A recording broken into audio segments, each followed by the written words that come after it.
والصلاة والسلام على سيد الأنبياء والمرسلين وعلى آله وأصحابه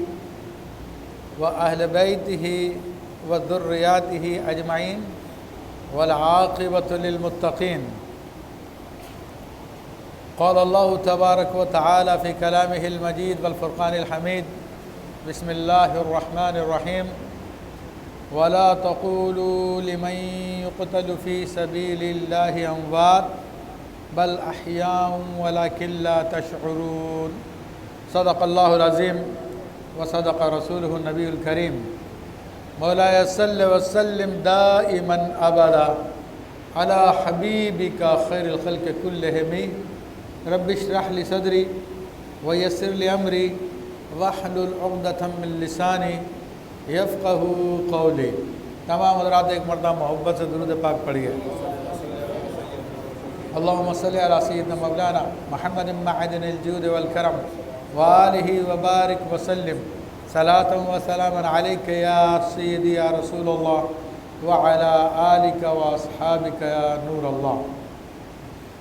معزز حاضرین کرام، ماہ محرم الحرام کی آج 6 تاریخ ہے اور تقریباً منگل کے دن یعنی پیر کی مغرب کے بعد سے 10 تاریخ شروع ہو جائے گی اور منگل کا دن عاشورہ کا دن ہے. تو سب سے پہلے تو یہ عرض کر دوں کہ محرم الحرام اسلام میں ویسے بھی قابل احترام مہینہ ہے کہ اللہ تبارک و تعالیٰ نے 4 مہینوں کا ذکر فرمایا، جن میں محرم الحرام کو بھی ذکر فرمایا. تو زمانہ جاہلیت میں بھی اس کی تعظیم کی جاتی تھی اور اسلام میں بھی اس کی تعظیم رکھی گئی. حرمت والے مہینوں میں سے ایک ہے اور خاص طور پر اس کی 10 تاریخ اس کی بڑی اہمیت ہے. مورخین نے اپنی کتب میں اس کے حوالے سے کافی بیان کیا اور ذکر کیا کہ اللہ تبارک و تعالیٰ کی قدرت کے بڑے بڑے کام 10 محرم الحرام کو پائے تکمیل کو پہنچے. جس طرح کہ سیدنا آدم علیہ السلام کی پیدائش 10 محرم الحرام کو کی گئی، اسی طرح حضرت آدم علیہ السلام کی توبہ قبول ہونا وہ بھی 10 محرم الحرام کو تھی. طوفان نوح سے جو کامیابی حاصل ہوئی، نوح علیہ السلام اور ان کے ایمان والوں کو بچایا گیا، وہ 10 محرم الحرام کو ہوا. سیدنا یونس علیہ السلام کو مچھلی کے پیٹ سے اللہ تبارک و تعالیٰ نے نجات عطا فرمائی، وہ بھی محرم الحرام کی 10 تاریخ تھی. اسی طرح حضرت ادریس علیہ السلام کو اللہ تبارک و تعالیٰ نے آسمانوں پہ بلند کیا، وہ بھی محرم الحرام کی 10 تاریخ ہے. سیدنا یوسف علیہ السلام کو جیل سے رہائی ملی، وہ بھی 10 محرم الحرام کا دن تھا. اسی طرح حضرت یعقوب علیہ السلام اور حضرت سیدنا یوسف علیہ السلام کی آپس میں ملاقات ہوئی، وہ بھی 10 محرم الحرام کا دن تھا. اور سیدنا موسیٰ علیہ السلام کو فرعون پہ فتح عطا فرمائی اور فرعون سے بنی اسرائیلیوں کو نجات عطا فرمائی، وہ بھی محرم الحرام کی 10 تاریخ تھی. تو یہ دن ویسے عظمتوں والا ہے. اور جب سرکار دو عالم صلی اللہ تعالی علیہ وآلہ وسلم نے مدینہ منورہ کی جانب ہجرت فرمائی تو وہاں پر یہود رہتے تھے. یہودیوں کو دیکھا کہ وہ 10 عاشورے کا 10 محرم الحرام کا روزہ رکھتے ہیں، تو ان سے پوچھا گیا کہ تم لوگ یہ روزہ کیوں رکھتے ہو؟ تو وہ کہنے لگے کہ اس دن اللہ تبارک و تعالیٰ نے سیدنا موسیٰ علیہ السلام کو کامیابی عطا فرمائی اور فرعون سے نجات عطا فرمائی، تو ہم خوشی میں روزہ رکھتے ہیں. تو سرکار دو عالم صلی اللہ تعالیٰ علیہ وآلہ وسلم نے ارشاد فرمایا: نحن احق بموسیٰ منکم، کہ ہم موسیٰ علیہ السلام کے تم سے زیادہ حقدار ہیں. تو یعنی بتانا مقصود یہ تھا کہ موسیٰ علیہ السلام یہودیوں کے نبی نہیں ہے، موسیٰ علیہ السلام تو اسلام کے نبی ہیں، وہ مسلمانوں کے بھی نبی ہیں. تو اللہ تبارک ان کے دن کو پھر نبی علیہ الصلوۃ والسلام نے بھی منایا اور آپ علیہ السلام نے اپنی امت کے لیے 10 محرم الحرام کا روزہ سنت قرار دیا، آپ نے وہ روزہ رکھا۔ اور البتہ اسلام کا معاملہ یہ ہے کہ کفار سے، غیر مسلموں سے امتیاز چاہتا ہے کہ مسلمانوں کا اور کافروں کا امتیاز ہونا چاہیے۔ تو فرمایا گیا کہ اس کے ساتھ ایک روزہ ملا کے رکھا جائے، یا تو 9 اور 10 کا رکھا جائے یا 10 اور 11 کا روزہ رکھا جائے، تاکہ ہم میں اور یہودیوں میں فرق ہو جائے۔ اور پھر اس کی فضیلت بھی بیان کی کہ 10 محرم الحرام کا روزہ گزشتہ 1 سال کے گناہوں کا کفارہ ہے۔ تو 10 محرم الحرام کو روزہ رکھا جائے، اور اس کے علاوہ یہ کہ ہمارے مسلمانوں کے لیے اور بھی اس کی اہمیت کا ایک بڑا سبب ہے، وہ یہ کہ اس دن نواسہ رسول، جگر گوشہ بطول، سید شباب اہل الجنہ یعنی جنتی جوانوں کے سردار حضرت سیدنا امام حسین رضی اللہ تعالیٰ عنہ نے دین اسلام کو بچانے کے لیے اپنے خاندان کی قربانی دی، اپنی جان کی قربانی دی۔ اور یہ وہ دن ہے کہ جب اسلام مشکل میں تھا اور ممکن تھا کہ آنے والی نسلوں تک صحیح اسلام نہیں پہنچ پاتا، اسلام کی ڈیفینیشن میں تبدیلی آ جاتی، اسلام کے طریقے میں تبدیلی آ جاتی۔ ایسے میں رسول اللہ صلی اللہ تعالیٰ علیہ وسلم کے نواسے سیدنا امام حسین رضی اللہ تعالیٰ عنہ نے اپنی جان کی قربانی پیش فرمائی اور اللہ کے دین اسلام کو بچایا۔ اور یہ ایک ایسا آپ کا کارنامہ ہے جس پر اسلام بھی فخر کرتا ہے۔ یہ ایک ایسی عظیم خدمت ہے کہ امت مسلمہ جو آج مسلمان ہیں ان سب کی گردنوں پر سیدنا امام حسین رضی اللہ تعالیٰ عنہ کا احسان ہے کہ حق و باطل کی جب جنگ ہوتی ہے تو امت مسلمہ کو بتا دیا کہ کس طرح اپنی جان کو پیش کیا جاتا ہے اللہ کی راہ میں، کس طرح اپنی اولادوں کو، اپنے رشتہ داروں کو اللہ کی راہ میں قربان کیا جاتا ہے، کس طرح سے اپنے مال کو، اپنی عزت کو اللہ کی راہ میں قربان کیا جاتا ہے۔ تو عزیزان محترم، یہ بڑی عظیم قربانی ہے، یہ بڑا عظیم مرتبہ ہے جو سید الشہداء سیدنا امام حسین رضی اللہ تعالیٰ عنہ کو ملا، اور آپ نے دین کی عظیم خدمت فرمائی۔ تو آپ رضی اللہ تعالیٰ عنہ، تھوڑا سا مختصر سا تعارف میں آپ کو پیش کر دوں کہ آپ رضی اللہ تعالیٰ عنہ سرکار دو عالم صلی اللہ علیہ وسلم کے نواسے ہیں اور جگر گوشہ رسول حضرت سیدہ فاطمہ الزہرا رضی اللہ تعالیٰ عنہ کے فرزند ہیں، سیدنا علی کرم اللہ وجہ الکریم کے فرزند ہیں، سیدنا امام حسن رضی اللہ تعالیٰ عنہ کے بھائی ہیں۔ اور آپ کا معاملہ یہ ہے کہ نبی کریم صلی اللہ تعالیٰ علیہ وسلم نے آپ کی پہچان بھی امت کو کرائی اور امت کو بتایا کہ حسین کیا ہے۔ آپ علیہ السلام نے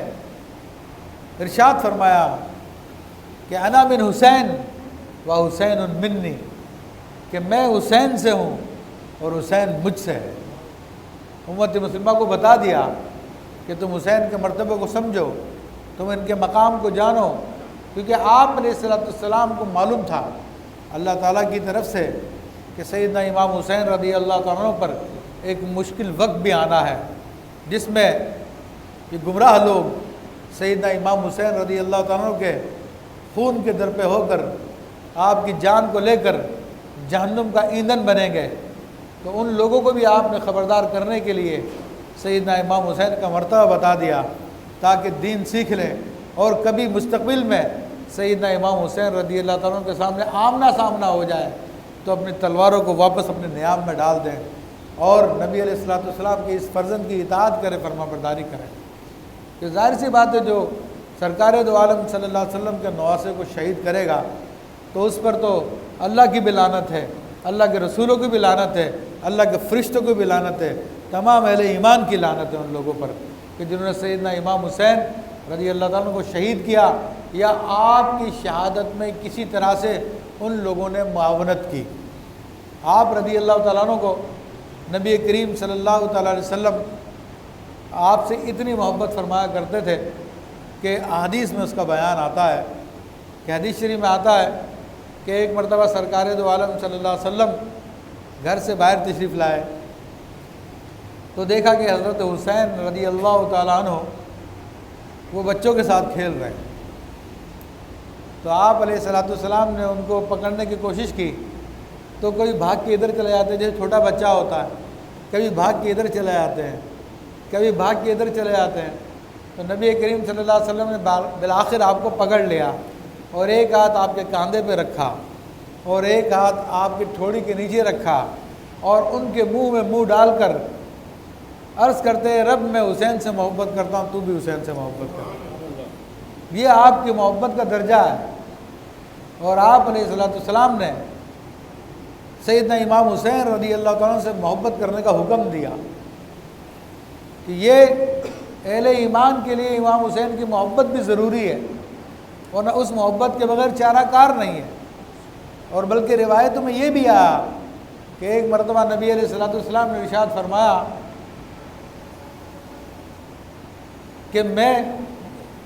کہ جو حسن و حسین سے محبت کرے،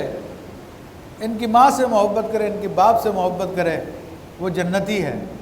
یہ الفاظ بھی رسول اللہ صلی اللہ تعالیٰ علیہ وسلم کے آئے ہیں۔ تو یہ اہل ایمان کے لیے ان کی محبت ضروری ہے۔ ہاں البتہ یہ بات میں ذکر کر دوں کہ مومن اور منافق کا فرق میں ذکر کر دوں کہ جن کے دلوں میں امام حسین رضی اللہ تعالیٰ عنہ کی محبت ہوگی ان کے دلوں میں صحابہ کرام کا بغض نہیں ہوگا، وہی مومن ہے۔ اگر امام حسین کی محبت کا دعویٰ کیا جا رہا ہے، پنجتن پاک کی محبت کا دعویٰ کیا جا رہا ہے، اہل بیت کی محبت کا دعویٰ کیا جا رہا، ان کے ناموں کے جھنڈے اٹھائے ہوئے ہیں، اسی کو اپنا دین بنایا ہوا ہے، مگر صحابہ کرام سے بغض رکھا جاتا ہو، صحابہ کرام پہ تبرہ کیا جاتا ہو، تو سمجھ لیجئے وہ اہل ایمان میں سے نہیں ہے۔ اہل ایمان وہی ہے کہ جو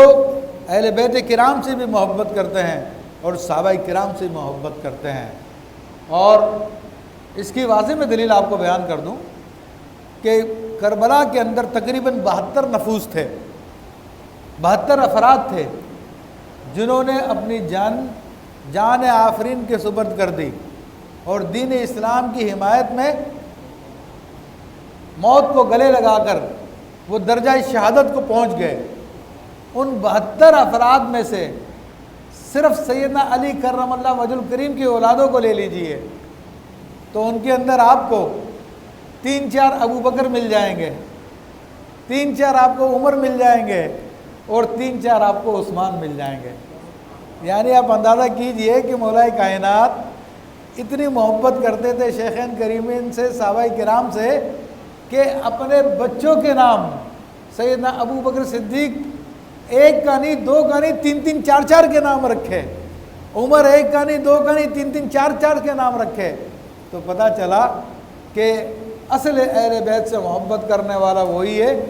جو مولا علی کے نقش قدم پر ہو، جو سیدنا امام حسین رضی اللہ تعالیٰ کے نقش قدم پر ہو، جو اہل بیت کرام کے نقش قدم پر ہو۔ تو اہل بیت کرام تو بہت محبت کرتے تھے، اہل بیت کرام کے تو آپس کی رشتہ داریاں تھیں۔ خود سیدنا علی کرم اللہ وجہ الکریم نے اپنی دختر نیک اختر ام کلثوم رضی اللہ تعالیٰ کا نکاح سیدنا عمر فاروق رضی اللہ تعالیٰ سے کیا۔ تو یہ صحابہ کرام اہل بیت تو آپس میں محبت کرتے تھے۔ تو یہ بات میں نے ذرا فرق کرنے کے لیے بتا دی ہے تاکہ کوئی غلط فہمی میں نہ مبتلا ہو جائے۔ پھر دوسری بات یہ ہے کہ سیدنا امام حسین رضی اللہ تعالیٰ عنہ کی جب آپ بہت چھوٹے تھے تو اس وقت ہی آپ کی شہادت کی خبر دے دی گئی تھی۔ آپ کے بارے میں بتا دیا گیا تھا کہ ام سلیمہ رضی اللہ تعالیٰ عنہ فرماتی ہیں کہ ایک مرتبہ رسول اللہ صلی اللہ تعالیٰ علیہ وسلم نے مجھ سے ارشاد فرمایا کہ دیکھو کمرے میں کسی کو مت آنے دینا۔ ایک فرشتہ آیا ہوا، خاص فرشتہ، جو اس سے پہلے کبھی زمین پر نہیں آیا۔ تو آپ فرماتی میں دروازے پہ کھڑی ہو گئی، لیکن حضرت امام حسین رضی اللہ تعالیٰ عنہ چھوٹے بچے تھے، تو وہ اچھلتے کودتے ہوئے جھل دے کر اندر کمرے میں داخل ہو گئے اور دوڑتے ہوئے سرکار دو عالم صلی اللہ علیہ وسلم کی گود میں آگے بیٹھ گئے، اور پھر اپنا ہاتھ رسول اللہ صلی اللہ علیہ وسلم کی داڑھی میں ڈال دیا۔ تو سرکار دو عالم صلی اللہ علیہ وسلم نے حضرت امام حسین رضی اللہ تعالیٰ کے منہ کو پکڑ کے اس کو بوسہ دیا۔ تو جو فرشتہ اس وقت آپ کی خدمت میں حاضر تھا، اس نے عرض کی کہ یا رسول اللہ صلی اللہ علیہ وسلم، آپ اس سے بہت محبت کرتے ہیں، مگر افسوس آپ کی امت ان کو شہید کر دے گی۔ اور پھر رسول اللہ اور کہا کہ اگر آپ چاہیں تو میں آپ کو بتا دوں کس زمین پہ آپ کو شہید کیا جائے گا۔ تو پھر کربلا کا وہ میدان بھی دکھایا رسول اللہ صلی اللہ علیہ وسلم کو، اور اس کی مٹی بھی کہا کہ آپ چاہیں تو وہ مٹی بھی آپ کو سنگھا دوں۔ وہ مٹی بھی آپ علیہ السلام کو سنگھائی۔ تو سرکار دو عالم صلی اللہ علیہ وسلم کے سامنے تو یہ صورتحال پہلے سے تھی۔ اور پھر ایک روایت میں یہ بھی ہے کہ ایک مرتبہ سیدنا علی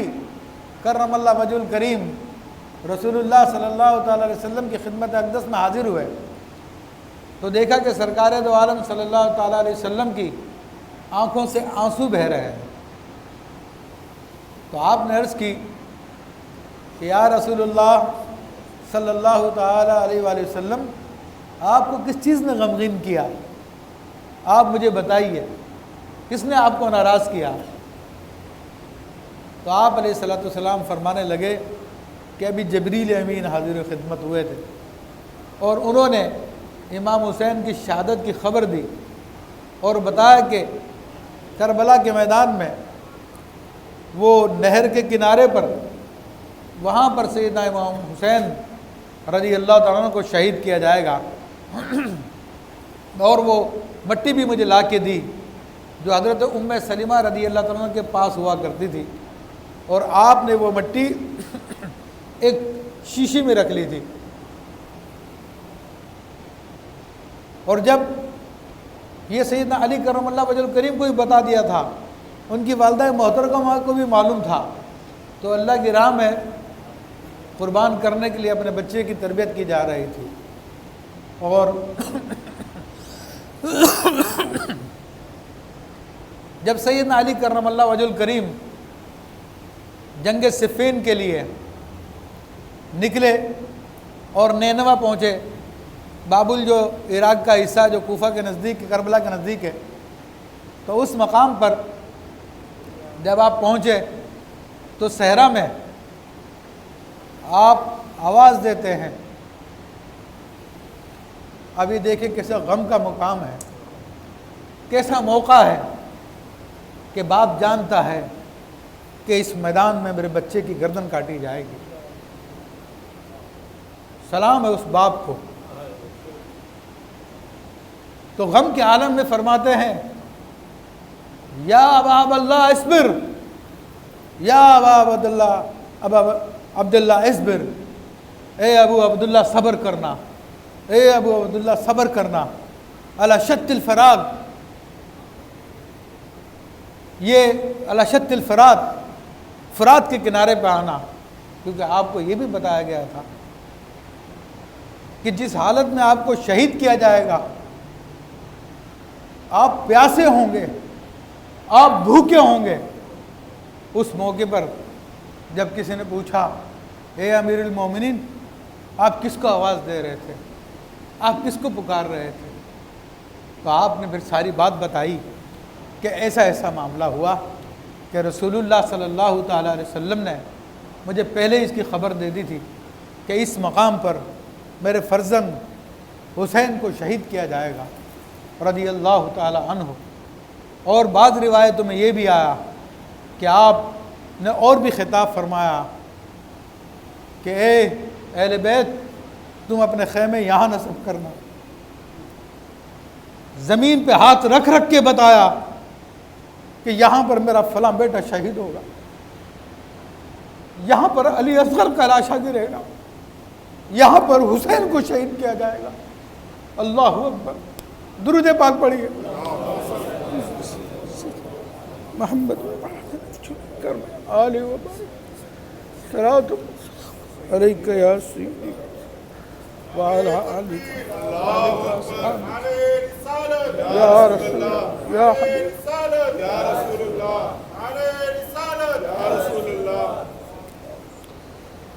تو بہرحال عزیزان محترم، امام حسین رضی اللہ تعالیٰ عنہ کو بھی معلوم تھا کہ رسول اللہ صلی اللہ علیہ وسلم کے دین پہ سخت وقت آنا ہے، اور ایسا وقت آئے گا کہ اگر اس وقت جان کی قربانی نہ دی گئی تو لوگ دین کو تبدیل کر دیں گے۔ ایک وقت آئے گا کہ جب باطل ووٹ مانگ رہا ہوگا، باطل کہہ رہا ہوگا کہ مجھ کو ووٹ دے دو، مجھ کو خلیفہ بنا دو،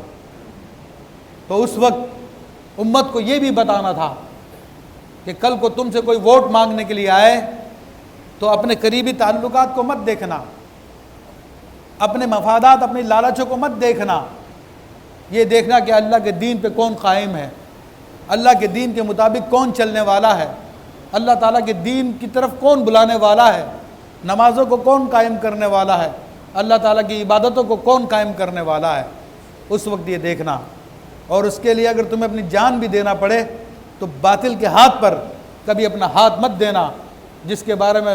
حضرت خواجہ خواجگان غریب نواز رحمۃ اللہ علیہ نے بڑے خوبصورت شعر میں فارسی میں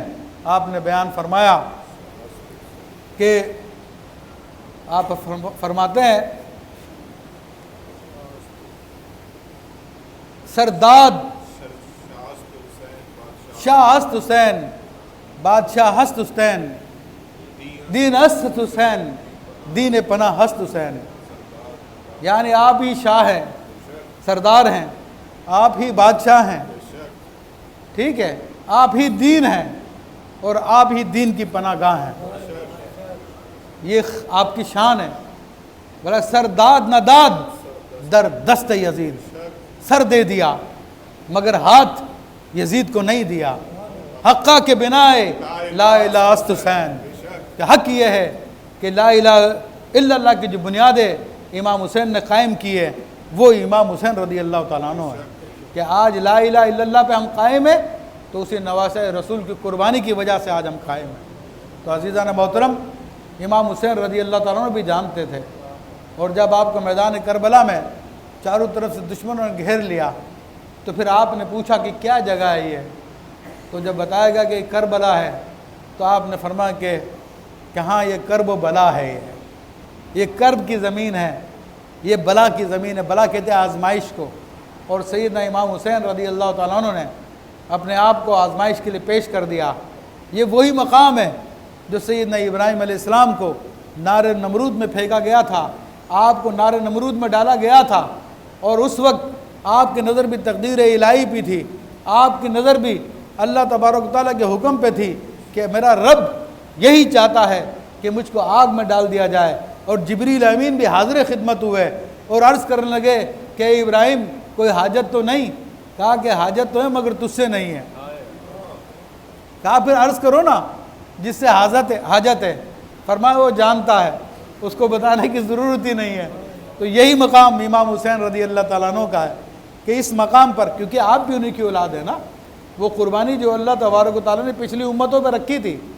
اور وہ ٹلتی گئی، فَفَدَيْنَاهُ بِذَبْحٍ عَظِيمٍ، کہ ہم نے اس کے بدلے میں ذبح عظیم دے دیا۔ تو ابراہیم علیہ السلام کی قربانی جو اسماعیل علیہ السلام پر تھی وہ تو وہاں پر دمبا بھیج دیا گیا تھا، لیکن وہ قربانی پھر اگلے والوں کے لیے چھوڑ دی تھی، اور میں سمجھتا ہوں وہ قربانی امام حسین رضی اللہ تعالیٰ کے حصے میں آئی، یہ میدان کربلا میں آئی۔ اس میدان کربلا میں آپ کے سامنے ساری صورتحال تھی اور آپ جانتے تھے، حالانکہ آپ جب روانہ ہو رہے تھے تو صحابہ کرام نے آپ کو منع کیا تھا، آپ کو عرض کی تھی کہ حضور یہ عراق والے لوگ بے وفا لوگ ہیں، یہ لوگ اینڈ ٹائم پہ آپ کا ساتھ چھوڑ دیں گے، ان لوگوں پہ اعتبار نہ کریں۔ لیکن چونکہ رسول اللہ صلی اللہ علیہ وسلم کی جانب سے حجت قائم کرنی تھی، دین اسلام کی حفاظت کرنی تھی، اور آپ پھر وہاں سے نکل پڑے اور پھر میدان کربلا میں ثابت قدمی کے ساتھ آپ قائم رہے۔ مجھے کسی کتاب میں یہ نظر نہیں آیا کہ امام حسین رضی اللہ تعالیٰ عنہ نے میدان کربلا میں کسی موقع پر بھی آپ نے دعا کی ہو، اے اللہ مجھ کو بچا لے، اے اللہ تو میرے بچوں کو بچا لے، اے اللہ تو میرے گھر والوں کو بچا لے، میرے ساتھیوں کو بچا لے، اے اللہ ان دشمنوں کے مقابلے میں میری مدد فرما دے، اپنے آپ کو رب کے حوالے کر دیا کہ سونا جس بات میں راضی ہے میں بھی اس بات پہ راضی ہوں۔ یہ وہ مقام ہے۔ حالانکہ آپ کی دعا کیا تھی؟ ارے میرے بھائیو، آپ غوث زمانہ تھے،